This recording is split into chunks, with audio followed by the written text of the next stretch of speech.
Welcome to my first blog video. Hello, আসসালামু আলাইকুম everyone. আশা করি সকলে ভালো আছেন। আলহামদুলিল্লাহ আমিও ভালো আছি। তো আমি আজকে আপনাদের সাথে শেয়ার করব আমার যে পোষা প্রাণী, মানে আমি যেগুলা পালন করি সেগুলোর সাথে।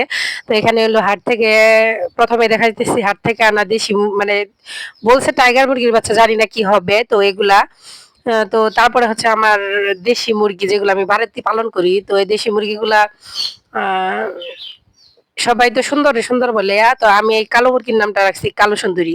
তো আমার কালো সুন্দরী মোট 14টা ডিম পারছিল। তো সেখান থেকে 3 থেকে 4টা ডিম হচ্ছে ভেঙে ফেলছে। তারপরে হলো কয়টা আর বাকি কয়টা জানি ছিল। তো কয়টা ডিম নষ্ট হয়েছে আর 6টা মুরগির বাচ্চা উঠছে আর কি।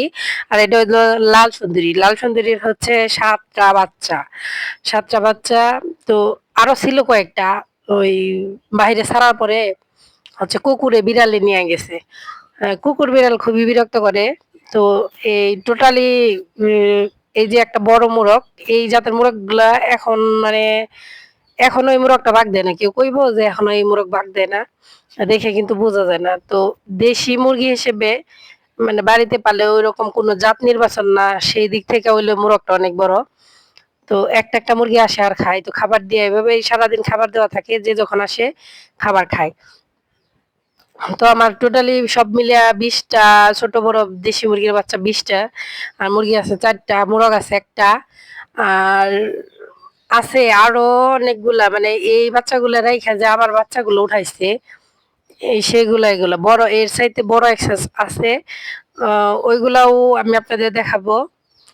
তো মুরগির বাচ্চাগুলো আমি টোটালি ছাড়ি না, যখন ডিম থেকে ফুটে বের হয় তারপরে 15 দিন খাঁচার মধ্যে রেখে দিই। 15 দিন খাঁচার মধ্যে রাখলে দেখা যায় কি বাচ্চাগুলো ঝরঝরা হয়ে যায়, পচা পানি বা বৃষ্টিতে ভিজা এইসব এইসব আর হয় না। পাক বেশি একটা বাড়ে না, তারপর বাচ্চাগুলো ভালো থাকে আর কি, মোটামুটি বাইসা থাকে আর কি।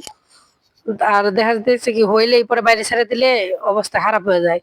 তো এই মুরগিগুলা রাইখা আবার বাচ্চা উঠাইছে ওই আগে যেগুলা দেখলেন ওইগুলা। তো এই মুরগিগুলা হচ্ছে তার চেয়ে একটু বড়, এই যে বাচ্চাগুলা রাইখা ওই মুরগিগুলা আর কি ডিম ফুটাইছে। তো মোটামুটি দেশি মুরগি হিসেবে আমি সেরকম একটা খাবার যত্ন সেরকম একটা বলতে মানে ওষুধ যে দিয়া পরিচর্যা ওইসব আমি একটু কমই করি।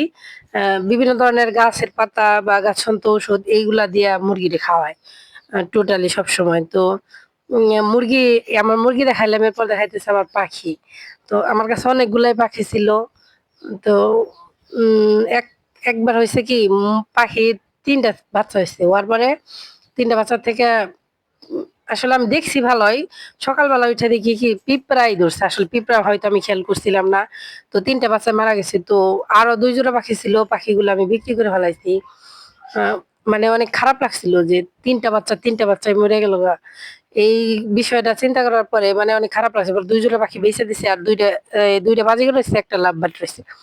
লাভ বার্ডের মধ্যে আবার আরেক কাহিনী। লাভ বার্ড আমি 2টা বাচ্চা কিনছিলাম টেম করানোর জন্য। এখন কিনছি তো ১ মাস ভালো হয় টোটালি, মানে উড়া শেখার আগ পর্যন্ত ভালো হয়। খাওয়াইছি নিজের হাতে। তো ভালোই কাঁধে নিয়ে ঘুরতাম। সবসময় আমার হাতে থাকতো, সবসময় কাছে আসতো, হাতে খাবার খাইতো।